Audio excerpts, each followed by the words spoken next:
আসসালামু আলাইকুম। রমাদান মোবারক। সকালবেলা এখন বাজে 6টা। এখনও মোটামুটি ভালো শীত, প্রচণ্ড শীত। আর বিশেষ করে আজকে আমাদের যে কাজটা সেটা হলো সকালে প্রথম পানির কাজ করতে হবে। এতটা শীত, তারপরে আবার পানির কাজ।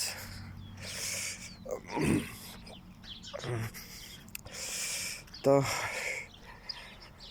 এই হলো, মানে ঠান্ডার মধ্যে পানি তো এমনি ধরতে মনে চায় না, তারপরে আবার হলো সকালবেলা